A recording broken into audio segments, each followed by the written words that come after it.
Cahaya berwarna ungu di permukaan kepompong terang bergantian antara terang dan gelap. Itu seperti detak jantung dan memiliki ritme.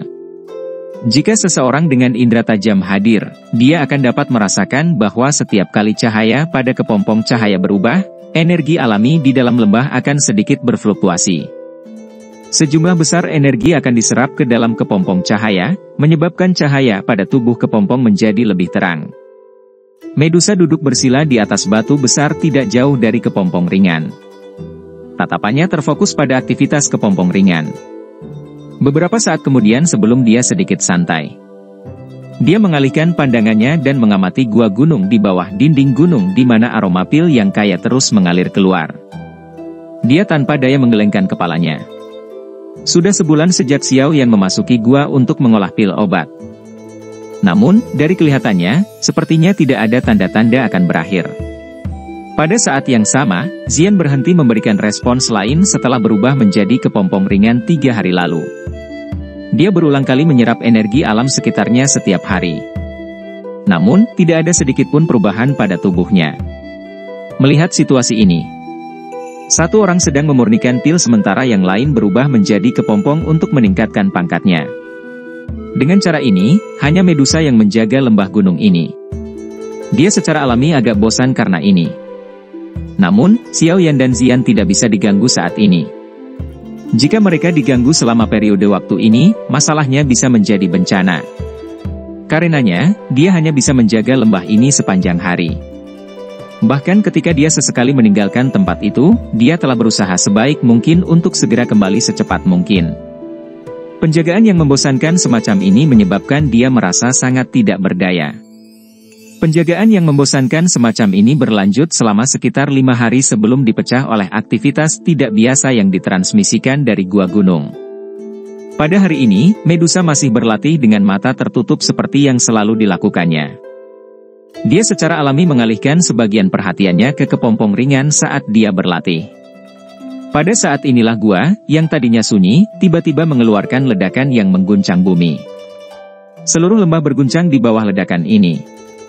Medusa membuka matanya karena terkejut. Dia melihat ke dalam gua, hanya untuk melihat bahwa asap berulang kali keluar dari gua. Segera, sosok yang agak menyedihkan perlahan keluar darinya sambil mengeluarkan batuk yang hebat. Xiao Yan berjalan keluar dari gua yang dipenuhi asap. Sinar matahari yang menyilaukan yang tersebar dari langit menyebabkan Xiao Yan secara naluriah menutupi matanya. Setelah terbiasa sejenak, akhirnya dia membuka matanya, menundukkan kepalanya, dan memandangi bajunya yang compang-camping. Dia tidak bisa menahan tawa pahit. Efek obat dari pil Huang Perkasa ini terlalu sombong. Proses pemurnian dipenuhi dengan kekuatan obat yang liar dan kejam. Jika seseorang bahkan sedikit ceroboh selama penyempurnaan ini, seseorang akan menyebabkan pil obat meledak sendiri. Kekuatan ledakan semacam ini cukup kuat dan sebanding dengan serangan dengan kekuatan penuh dari seorang ahli doang.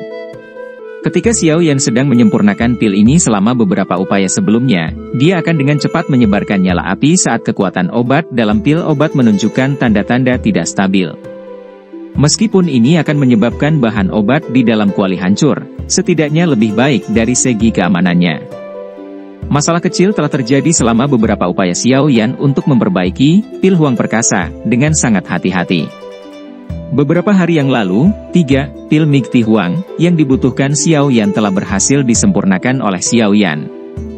Untuk menyempurnakan ketiga pil Huang yang perkasa ini, Xiao Yan pada dasarnya ditinggalkan dengan hampir tidak ada bahan obat yang telah dia siapkan. Meskipun demikian, tujuan Xiao Yan kali ini telah tercapai. Sementara dia menghela nafas lega, dia melihat bahan obat yang tersisa ini dan sebuah pikiran muncul di benaknya. Dia ingin membantu dirinya sendiri menyempurnakan pil Huang Perkasa untuk digunakan di masa mendatang. Masalahnya terletak di sini. Karena hanya ada cukup bahan obat untuk memurnikan 1 pil Huang Perkasa, Xiao Yan tidak mau menyia-nyiakan rangkaian bahan obat terakhir ini ketika pil obat sekali lagi menunjukkan tanda-tanda aktivitas kekerasan saat sedang disempurnakan. Setelah itu, dia dengan paksa mencoba memperbaikinya. Tentu saja, jika kuali merah tua tidak memblokir sebagian besar kekuatan dari ledakan besar ini, kemungkinan Xiao Yan tidak hanya akan menghadapi masalah pakaiannya yang hancur. Xiao Yan merasa agak beruntung saat memikirkan ini. Pertahanannya saat itu tidak kuat. Jika dia diserang oleh kekuatan besar ini secara langsung, kemungkinan dia akan menambahkan luka baru pada luka lama di tubuhnya ini. Xiao Yan menyeka abu dari wajahnya dengan lengan bajunya sebelum menyapu matanya ke lembah. Setelah itu, dia berhenti karena terkejut pada kepompong terang berwarna ungu yang sangat mencolok. Hanya beberapa saat kemudian dia mengalihkan pandangannya ke arah Medusa di sampingnya. Dia bertanya, "Ini adalah?" Medusa juga kaget saat melihat penampilan Xiao Yan yang menyedihkan. Dia segera tersenyum sedikit dan menjawab dengan lembut, "Ini adalah transformasi Xian." Xiao Yan terkejut saat mendengar ini. Dia bersukacita beberapa saat kemudian, dia akan naik pangkatnya. Seharusnya begitu. Namun, sudah beberapa hari sejak dia berubah menjadi kepompong, tetapi tidak ada aktivitas bahkan sampai sekarang. Tampaknya kemajuan ini akan membutuhkan waktu yang cukup lama. Medusa mengangguk saat dia menjawab. Xiao Yan tersenyum tapi tidak terkejut. Dalam kebanyakan kasus, Magical Beast membutuhkan waktu yang cukup lama untuk maju. Apalagi, wujud asli Xian bukanlah makhluk biasa. Secara alami sedikit lebih sulit baginya untuk berevolusi. Apakah Anda berhasil menyempurnakan pil obat Anda? Mata cantik Medusa menyapu Xiao Yan saat dia bertanya. Iya. Xiao Yan mengangguk. Dia langsung tertawa getir, namun, saya sedikit rakus. Jika tidak, saya tidak akan berakhir dalam kondisi ini. Auramu juga menjadi semakin tidak stabil. Itu bergantian antara menjadi kuat dan lemah. Ada juga perasaan samar dari Douki di dalam tubuh Anda yang merembes keluar. Sepertinya Anda harus segera keluar dari kelas Douang. Mata Medusa berhenti di tubuh Xiao Yan. Dia merasakan kekuatan Douki yang merembes keluar dari tubuh yang terakhir saat dia berbicara dengan terkejut. Segera. Perbaikan pil kali ini cukup menguntungkan saya. Menurut perkiraan saya, momen ini akan tiba dalam 10 hari. Xiao Yan tersenyum. Matanya juga berisi gratifikasi. Jarak antara Douang dan Douhuang sangat besar. Biasanya berbicara, bahkan jika seseorang memiliki kekuatan untuk menerobos, seseorang akan membutuhkan setengah tahun atau bahkan 1 tahun untuk benar-benar dapat menjalani transformasi. Sepertinya Anda perlu melakukan retret mendalam selanjutnya. Medusa menurunkan matanya dan perlahan menjawab. Xiao Yan mengangguk sedikit. Dia juga sadar bahwa retretnya kali ini mungkin cukup lama. Pemurnian pil kali ini hanya berlangsung selama sebulan. Saya pikir orang yang dikirim kakak laki-laki telah mencapai tempat yang saya tunjukkan akan kita temui. Saya akan kembali untuk melakukan retret mendalam setelah saya memberikan pil obat. Saya tidak akan meninggalkan retret ini sampai saya menerobos ke kelas Douhuang. Xiao Yan tertawa kecil. Tangannya dengan lembut menyentuh segel api putih di dahinya. Dia hanya menghela nafas lega setelah merasakan sedikit kehangatan yang dipancarkan dari segel api. Dia bergumam dalam hatinya, "Guru, tunggu aku. Murid Anda akan meningkatkan kekuatannya secepat mungkin dan menyelamatkan Anda dan ayah." Medusa mengangguk saat dia mengamati dinginnya gelap yang melintas di mata Xiao Yan.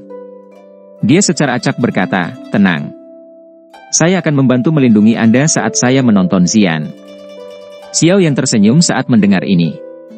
Dia segera menangkupkan tangannya ke arah Medusa dan dengan lembut tertawa, "Karena ini masalahnya, saya akan mengucapkan terima kasih. Saya akan memberikan pil obat terlebih dahulu, dan akan memulai retret mendalam saya setelah istirahat singkat setelah saya kembali." Iya. Mata Medusa beralih ke kepompong cahaya. Hidungnya yang bersih yang menyembul mengeluarkan sedikit suara. Xiao Yan tidak mengatakan apa-apa lagi saat melihat ini. Dia berjalan mengelilingi kepompong ringan. Hanya setelah menemukan bahwa tidak ada yang salah, dia meletakkan kekhawatiran di dalam hatinya. Dia melompat dan terbang keluar dari lembah sendirian. Sosok Xiao Yan berhenti di langit setelah meninggalkan lembah. Tatapannya melihat ke segala arah. Setelah mengidentifikasi bantalannya, sayap api di punggungnya dikepakkan dan dia berubah menjadi seberkas cahaya yang terbang menuju langit utara dengan cara seperti kilat. Penerbangan ini berlanjut sesaat sebelum Xiao Yan melambat. Dia menyapu pandangannya sebelum segera menghentikannya di puncak gunung. Ada jejak samar manusia yang bergerak di tempat itu. Dengan pikiran, Xiao Yan muncul di atas puncak gunung itu dalam beberapa napas. Dia baru saja muncul ketika dia merasakan 10 aura plus di puncak gunung di bawah tiba-tiba menjadi sangat pingsan. Tunjukkan dirimu. Xiao Yan melirik saat dia dengan lembut memerintahkan. Keributan segera dipancarkan dari puncak gunung saat suara Xiao Yan terdengar. Puluhan sosok melintas dan segera muncul. Seorang lelaki tua yang memimpin mereka memandang Xiao Yan di langit. Kegembiraan muncul di wajah lamanya saat kedua lututnya jatuh ke tanah dan dia dengan hormat berkata, "Salam ketua." Puluhan orang di belakang lelaki tua itu dengan tertib berlutut. Suara dalam yang teratur bergema di atas hutan pegunungan. Tatapan Xiao Yan menyapu orang-orang ini.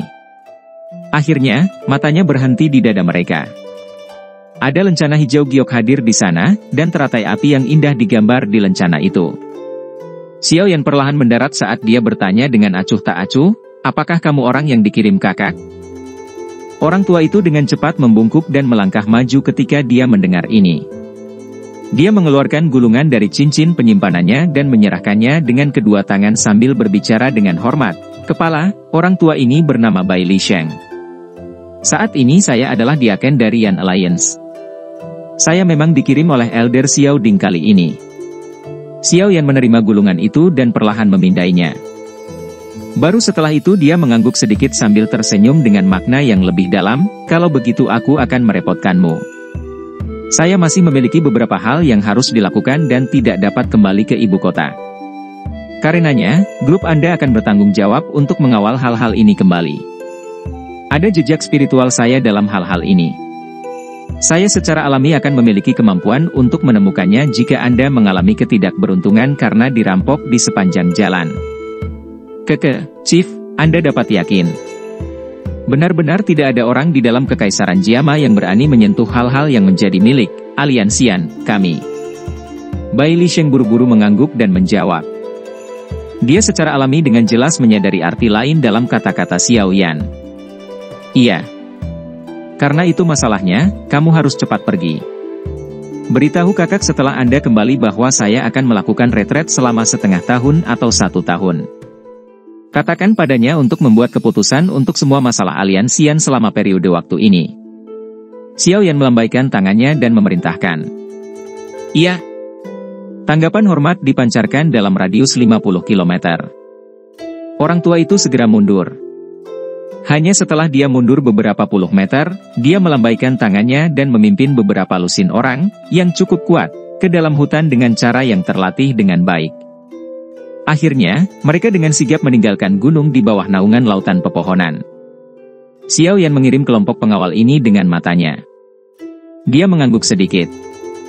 Orang terkuat di antara mereka adalah orang tua yang berada di puncak kelas Douling. Namun, kualitas keseluruhan mereka masih membuat Xiao Yan puas. Karena saya sudah menyelesaikan masalah tentang pil obat, hal berikutnya yang perlu saya lakukan adalah kembali dan melakukan retret yang dalam, Xiao Yan bergumam pelan. Tubuhnya baru saja naik ke langit dan hendak kembali ke lembah ketika tiba-tiba lembut, "Apa?" terdengar. Matanya menyapu ke tempat yang jaraknya lebih dari 50 km.